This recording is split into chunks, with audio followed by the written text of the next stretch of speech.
Nós vamos continuar e concluir hoje a série de estudos sobre doutrina do Espírito Santo, uma das coisas mais vitais para a vida cristã, porque é pelo Espírito Santo que eu e você nos declaramos cristãos. Quem convence o homem do pecado, da justiça e do juízo é o Espírito Santo. O Espírito Santo é aquele que, além de estar aqui substituindo Jesus, é o próprio Deus, sempre presente desde a criação, mas que passa a se relacionar e passou a se relacionar de uma maneira mais pessoal com os homens, a humanidade, a partir do momento em que Jesus Cristo sobe aos céus. Quando ele ascende aos céus, naquele momento, Jesus Cristo está dando e dentro daquilo que nós chamamos da ação triuna de Deus, um Deus que é o mesmo Deus, que age em três pessoas. Dá para entender? Dá? Não dá. A gente crê.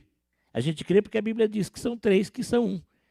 Isso me ajuda a aceitar o fato de que eu não preciso de nada mais além de Deus.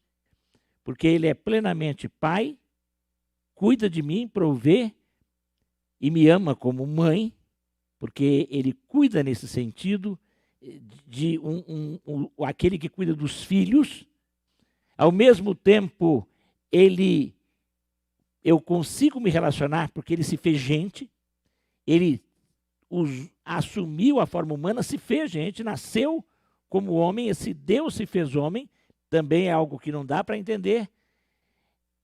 E Ele, como homem, passou por todas as tentações sem cair, mas quando no final de todo o ministério em que Ele mostra todo o poder, cumprindo tudo que dele se fala, Jesus Cristo morre na cruz, como homem, passa pela morte, pela triste experiência da morte, só com uma morte diferente, porque a morte de Jesus, para a qual ele não estava condenado, ele não precisava morrer, ele morre por necessidade, e ali ele absorve a culpa de cada um de nós, passados presentes, pecados passados, pecados presentes, pecados futuros. No entanto, ele ressuscita, vencendo a morte, e a Bíblia diz que em tudo isso, aquele que esteve operando na parte humana, esse Jesus, Deus homem, foi o próprio Espírito Santo, que agora tem a liberdade, a partir do momento que ele sobe aos céus. Os discípulos ainda aguardam, e 10 dias depois da sua ascensão, naquele dia que era chamado a festa do Pentecostes, uma festa que celebrava a colheita, ele se manifesta de forma poderosa, passando a habitar no coração, dentro daqueles que creem, e assim o Espírito Santo é hoje. Ele é aquele que mora em nós, o nosso relacionamento com Deus é por meio do Espírito Santo, é pelos méritos de Jesus, mas só conseguimos declarar que somos filhos de Deus, só podemos ter certeza da vida eterna, só podemos fazer a vontade de Deus pelo poder do Espírito Santo. Portanto, é essencial compreendermos. É claro que é algo tão tremendo que, às vezes, algumas pessoas, por causa de textos, sem um estudo mais articulado, mais complexo da palavra de Deus e completo da palavra de Deus, porque a palavra de Deus é para ser estudada e aplicada, mas ela tem que ser estudada, não é uma leitura rasa, é um estudo, ela é feita para estudo, e este próprio Espírito nos ilumina, só que a Bíblia explica a Bíblia, por isso a gente não pode ficar preso a alguns versículos, algumas experiências, mas a toda a palavra de Deus, o que ela diz. E é o que nós temos visto aqui. A obra do Espírito Santo na experiência cristã. E lá em 1 João, capítulo 5, do versículo 10 ao versículo 12, a palavra de Deus declara, e é muito importante termos esse texto: aquele que crê no Filho de Deus tem nele esse testemunho. Aquele que não dá crédito a Deus faz de Deus um mentiroso, porque não crê no testemunho que Deus dá a respeito do seu Filho. E o testemunho é este, que Deus nos deu a vida eterna, e esta vida está no seu Filho. Quem tem o Filho tem a vida, quem não tem o Filho de Deus não tem a vida. Crer em Deus é crer em Jesus como Senhor e Salvador. Mas você só consegue ter esta fé verdadeira pelo poder do Espírito quando você deixa ele trabalhar em você. É ele quem coloca a fé salvadora em nós. Muita gente diz que crê em Deus. Inclusive quem chega num lugar público, cheio de bomba, e se explode, ele diz na língua, numa outra língua, ele fala, Deus é grande. E ele entende que ele está, através daquilo, indo direto para o céu. Na verdade, ele está indo direto para o inferno. Porque ele faz algo totalmente contrário à vontade do verdadeiro Deus, do Deus que é amor, do Deus que se manifesta em Cristo Jesus. Só há um verdadeiro Deus através de Cristo Jesus. Só por Jesus é que nós chegamos a Deus. Por isso não adianta falar, eu creio em Deus, se você não crê em Jesus. E você só vai declarar que Jesus Cristo é o Senhor pelo poder do Espírito Santo. Esta ação desse Deus de forma tríplice, triuna, é algo que realmente está acima da nossa compreensão, mas temos que crer nisto. O primeiro testemunho que nós temos aqui, aquilo que testifica, que deixa claro que Jesus Cristo é o Filho de Deus, que só por Jesus Cristo podemos ter salvação. O primeiro testemunho é dado pela palavra. A palavra garante. Aquele que crê no testemunho do Filho de Deus, aquele que não dá crédito a Deus, faz de Deus um mentiroso, porque não crê no testemunho que Deus dá a respeito do seu Filho. Deus deu esse testemunho a respeito do Filho dele na palavra dele. A palavra dele é que garante isto. A palavra dele é que declara que Jesus Cristo é o Salvador. A palavra dele é que declara que só pela fé em Cristo podemos ter o perdão dos nossos pecados.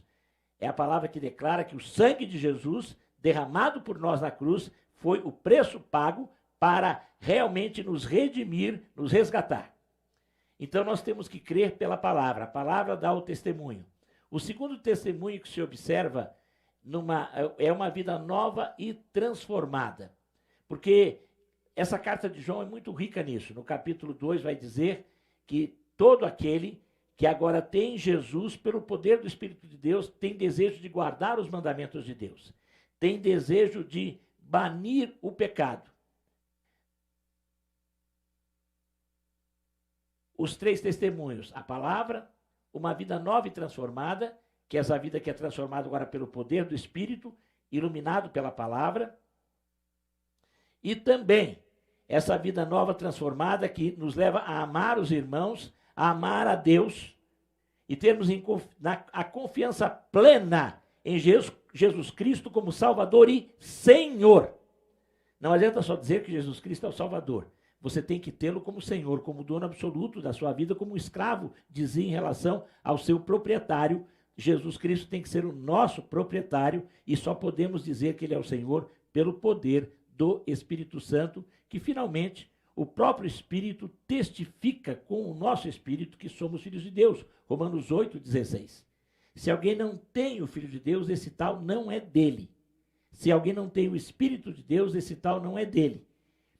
É esse Espírito que vai testemunhar. E ele deixa claro em nosso coração. Quando você confia pela palavra, quando você tem uma experiência pessoal com Jesus como seu Salvador, você vai ter dentro de você esta firme convicção. Durante muito tempo, 3 anos da minha vida, no período da adolescência, já contei isso aqui, eu tive muitas lutas quanto à minha fé. Quanto à certeza de que a Bíblia era a palavra de Deus, quanto à certeza de que quando eu orava, eu não falava comigo mesmo, mas eu falava com Deus, quanto à certeza de que a igreja é o lugar do povo de Deus, e que a igreja não é uma mera comunidade, e que os pastores e líderes não são profissionais. Eu tinha dúvidas com tudo isso, mas eu nunca deixei de ler a Bíblia, eu nunca deixei de orar, eu nunca deixei de participar da igreja. E principalmente pela leitura da palavra de Deus. Eu passei a ter convicção, porque eu dizia assim, Senhor, eu não quero apenas dizer que eu creio, eu quero ter algo certo dentro de mim, firme dentro de mim, uma convicção em mim. E essa convicção veio através da leitura da palavra, da oração, da participação com os irmãos. Quando eu menos percebi, eu tinha essa convicção. E durante o tempo eu andei atrás de muitas experiências pessoais, buscando aqui e ali algumas coisas. Mas eu, através principalmente da palavra, da comunhão, da oração, o Espírito Santo, que já estava em mim, passou a ter cada vez mais lugar, foi me preenchendo e eu pude ter a plena convicção, esta convicção que o Espírito Santo dá e que você tem que buscar. Se você não tem essa convicção, você tem que buscar. E você só vai conseguir encontrá-la na palavra, na comunhão com os irmãos. Não adianta só ficar assistindo coisas, ouvindo coisas, curtindo uma série de coisas. Ah, pastor, eu não estou participando dos cultos, mas olha, eu fico o dia todo eu fico vendo live, eu fico vendo isso. Você fica vendo muita porcaria às vezes, infelizmente, porque há muitos falsos profetas e falsos mestres por aí. Muita música que não diz nada. Então, cuidado, você tem que ir para a palavra. E aonde você tem a explicação da palavra, é uma igreja que é comprometida com a palavra. E você tem que participar. Você tem que conversar com irmãos que estudam a palavra. Você tem que participar de grupos de estudo da palavra, dos pequenos grupos, Desperta Débora, Cada Homem um Guerreiro, da Escola Bíblica Dominical. Você precisa disso. E aí você vai ter convicção. E se você não tem, você tem que buscar. Agora, nós temos o testemunho do Espírito, que é uma promessa. Em João 14, 16 a 20, Jesus diz que o Espírito, ao vir, ele conduziria os seus em toda a verdade.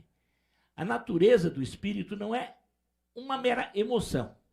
Tem muita gente que acha que emoções são manifestações do Espírito Santo. Você pode ter emoções. Você pode chorar, você pode até ter algumas manifestações espirituais, sobrenaturais, eu não duvido de nada disso, mas você não pode ficar preso a isso. E nós vamos um pouquinho mais avante, mostrando como é que realmente você tem essa natureza que é conhecimento, segurança, que recebemos através da palavra, como já temos dito aqui.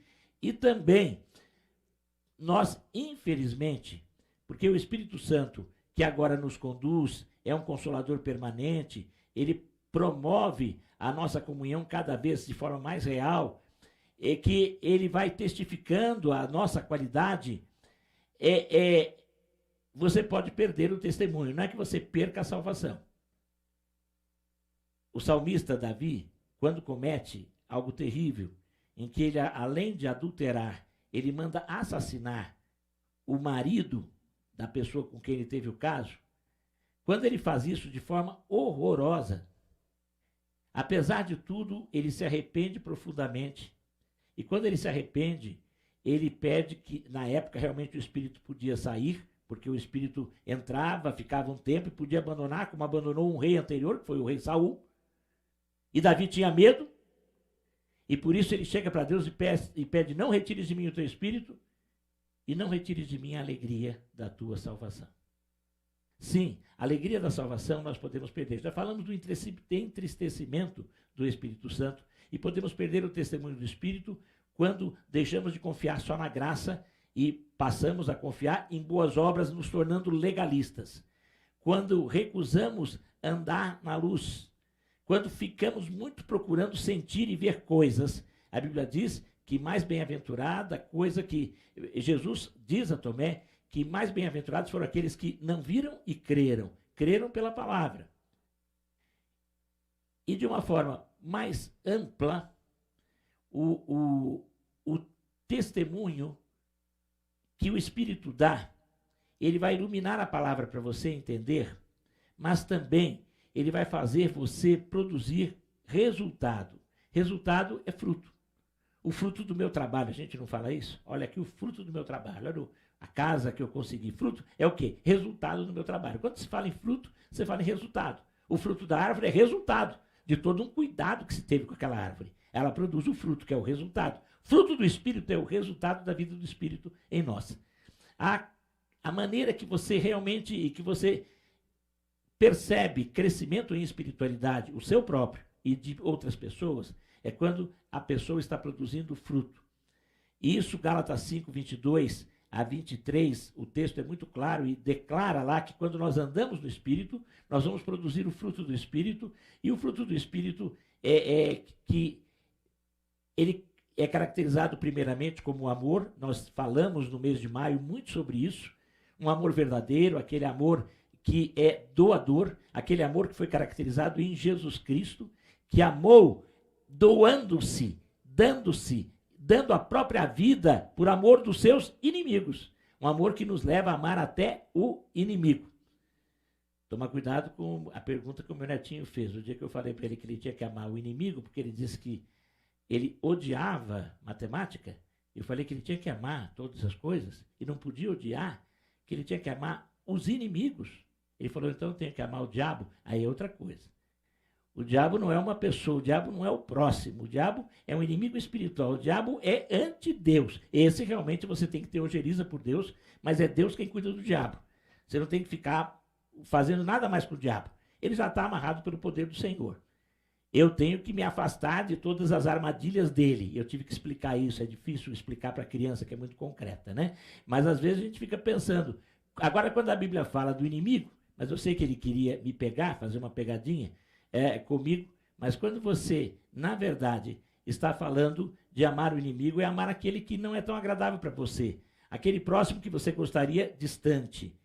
E na verdade a Bíblia diz que até aquele que não é tão agradável, se necessita, ele tem que estar próximo, e muitas vezes ele vai ser aquele que vai te acolher. Quando Jesus conta uma história de um homem judeu que é, depois do assalto, abandonado na beira da estrada, e passam os religiosos e se afastam dele, e quem se aproxima dele é aquele que eles consideravam o inimigo deles. Eles achavam que um povo chamado samaritano era inimigo dos judeus.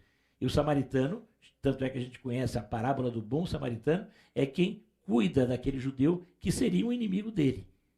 Então Jesus diz, quem foi o próximo do judeu foi aquele que era considerado o inimigo. E por isso nós temos que amar até os inimigos. E isso só é pelo poder do Espírito Santo. Esse amor que nos leva a amar o inimigo, que nos leva a perdoar, só é resultado de uma vida cheia do Espírito Santo, que vai ser uma vida cheia de alegria, que não é uma alegria passageira, que não é alegria que leva a gente a ficar gargalhando o tempo todo. Tem gente que ri de nervosismo. Eu conheci uma senhora que o dia que ela perdeu o esposo, ela ficou rindo. E eu fiquei achando esquisito aquilo. Eu falei, mas ela é uma viúva alegre, né? Eu fiquei, e a pessoa falou, não, ela quando fica nervosa, ela não chora, ela ri. Depois ela caiu numa profunda depressão e demorou meses para sair. Na verdade, gargalhar não significa estar alegre. Alegria é algo que vem junto com a outra característica do fruto. A verdadeira alegria é aquela que nos dá paz, o bem-estar em toda e qualquer circunstância. Aprendi a estar contente em toda e qualquer situação. Está lá em Filipenses, lá no capítulo 4 de Filipenses, no versículos 11 e 12, Paulo diz isso. Aí o 13 ele culmina, posso todas as coisas naquele que me fortalece, no sentido de que eu posso estar bem em todas as circunstâncias, porque Jesus me dá força, o Espírito Santo me dá força e me dá paz. E quem tem esta paz consegue ter paciência, longanimidade, suportar as aflições, não ter um espírito vingativo de revide, e isso leva a pessoa a ser benigno, bondoso, ajudador.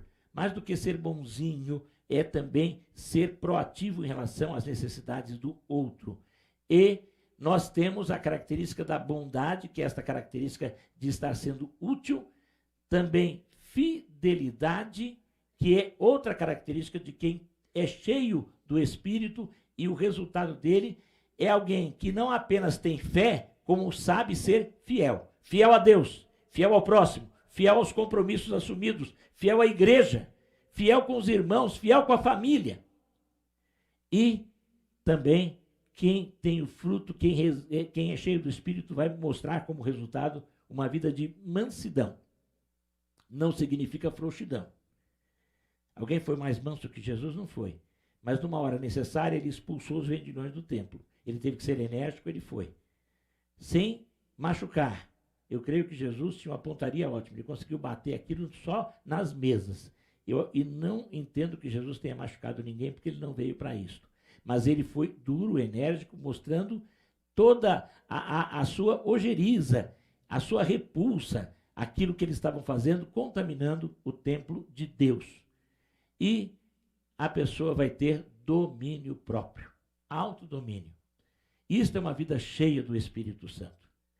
Muitas vezes, como já temos dito aqui, nos dias que falamos sobre isso, não fala de frutos, mas um fruto, como uma mexerica, que às vezes você abre e ela tem uma parte não tão agradável, porque o fruto às vezes não está pleno, completo. O ideal é quando você pega uma mexerica, você abre e todos os gomos são igualmente doces. Não é assim que a gente espera? Quando a gente pega um cacho de uvas e todas as uvinhas também são gostosas, agradáveis, não tem aquela uvinha seca. É horrível, né? Você pegar uma uvinha sequinha no meio do cacho e quando você está querendo que todas as uvas sejam agradáveis. E esta é a vida cheia do Espírito.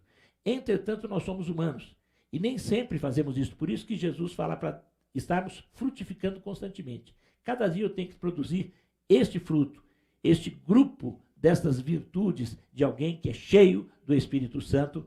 Você estará percebendo o seu crescimento espiritual à medida que as pessoas perceberem você. Você não tem que falar para ninguém: olha como eu sou virtuoso, olha como eu sou cheio do Espírito. Não, as pessoas vão perceber, porque as pessoas vão perceber que você é alguém de paz, que você é alguém que ama, que você é temperante, que você é manso, que você é bondoso, que você é benigno. As pessoas vão dizer isso e vão perceber e vão se aproximar de você naturalmente. E também você percebe que alguém está sendo espiritual quando você vê nele estas características, este fruto, este frutificar. Nós temos que, em todo o tempo, e esta vida do Espírito é uma vida que tem que ser dirigida pelo Espírito Santo. O Espírito, ele vai dominar. Vamos ler essa frase juntos? Quando o Espírito domina a vida de algum crente, ele também indica a direção que a vida deve tomar. Muitas vezes nós temos essa questão: o que eu vou fazer? Que decisão eu vou tomar? Desde o casamento, escolha de profissão, mudança de emprego, mudança de cidade, que decisão que eu vou tomar? Até mudança de igreja, às vezes alguém fica assim, né? Que decisão eu vou tomar? Então, o Espírito Santo, ele quer te dar direção em todas as áreas da vida, porque uma vida cheia do Espírito é uma vida dirigida pelo Espírito. O Espírito, primeiramente, ele vai nos guiar na compreensão da palavra. A palavra de Deus será entendida, mas para isso ela tem que ser aberta. E você tem que ler a Bíblia em oração, pedindo que o Espírito de Deus fale, conversando com o texto. O que isso significa? Quais os mandamentos que eu encontro aqui? Quais as promessas? Quais as condições para que essas promessas se cumpram? O que pecado esse texto aponta que eu tenho que confessar e, pelo poder do Espírito, abandonar? Como é que eu aplico isso na minha vida hoje? Essas coisas são perguntas que você tem que perguntar a Deus. E através disso ele vai te dirigindo. Inclusive, nesse momento você vai entendendo, porque os problemas vão aparecendo e você vai compreendendo. Na abertura da palavra, eu estava necessitando de algo e quando alguém abriu a palavra perto de mim, junto com um grupo de irmãos, orando, e oramos sempre lendo a palavra de Deus, naquele momento, aquela palavra veio exatamente para a direção que eu precisava e uma decisão que eu tinha que tomar. Também, à medida que vamos trabalhando, à medida que vamos andando, o Espírito vai nos guiando, mas nós temos que nos dispor ao trabalho e ele vai dar a solução. Nós temos que abrir a boca, ele vai colocar na nossa língua a palavra certa. O Espírito Santo, ele nos ajuda na solução de problemas e nos guia até nos pormenores. É interessante quando Deus manda Moisés construir a arca, e você vai ler aqueles textos, às vezes fica até cansativo, porque vai dando uns centímetros. Quantos centímetros tinha isso? Quantos centímetros tinha aquilo? A cor, a altura, a largura, tudo. O tipo de tecido que ia ser usado. Parece que aquele texto é até entediante, mas é necessário, porque isso mostra que Deus se preocupa com os detalhes. E você tem que dar importância aos detalhes da sua vida. Às vezes um detalhe que você deixa, estraga tudo. Quem faz bolo sabe disso, não é? O bolo estava ótimo, mas faltou fermento. Tudo pronto. O que vai acontecer? Né? Ou às vezes o bolo estava ótimo. Uma vez uma pessoa fez um bolo maravilhoso, mas tinha alguma coisa, ela falou, eu esqueci de pôr ovo. Então, alguns detalhes, tem ovo, tem bolo que não tem ovo, mas tem bolo que exige o ovo. Então, são detalhes. E você tem que ficar atento ao quê? A receita. E a palavra de Deus é a receita para a gente. A gente tem que estar atento aos detalhes. Ele E o Espírito vai nos guiar e vai cuidar de coisas pequenas. Alguém já disse que não existe problema grande demais que Deus não possa solucionar. Mas não existe dificuldade pequena demais com a qual Deus não queira se importar.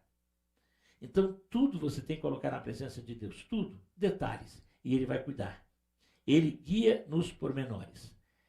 E alguns princípios importantes é confiar inteiramente, é deixar de lado a nossa sabedoria, é esperar até que Deus dê a ordem de avançar, e isso Ele vai te dar convicção no coração e dar paz. E aí a importância da comunhão com os irmãos. A Bíblia diz que na multidão de conselheiros há sabedoria. Por isso a comunhão na igreja, com irmãos sábios, com irmãos experientes, oração, orar um com o outro, pequenos grupos onde você vai poder compartilhar e você vai receber ali a direção divina. O Espírito Santo e a vida de oração. Nós temos que orar. Orar dirigidos pelo Espírito, orar para sermos cheios do Espírito, orar porque somos cheios do Espírito. Quando nós sabemos da orientação, sempre temos que recorrer a Ele. Nós temos que orar no Espírito. Efésios 6, 18 e 19, muita gente fica assim, o que é orar no Espírito? É orar com algum dom especial? Orar no Espírito, quando Paulo fala para que os crentes orem no Espírito, quando ele descreve a armadura do crente lá em Efésios capítulo 6, ele vai dizer que a gente ora no Espírito quando a gente intercede por... Ele falou, intercedam por mim, orem no Espírito intercedendo por mim e intercedendo pela obra missionária. A intercessão é uma oração no Espírito. Quando você ora por outra pessoa, você, de uma forma sobrenatural, Deus vai atender melhor e Deus vai principalmente abençoar você. Jó teve a sua sorte mudada, está lá no capítulo 42. A sorte mudou quando Jó orou pelos seus amigos, que não foram muito bons amigos, que o criticaram.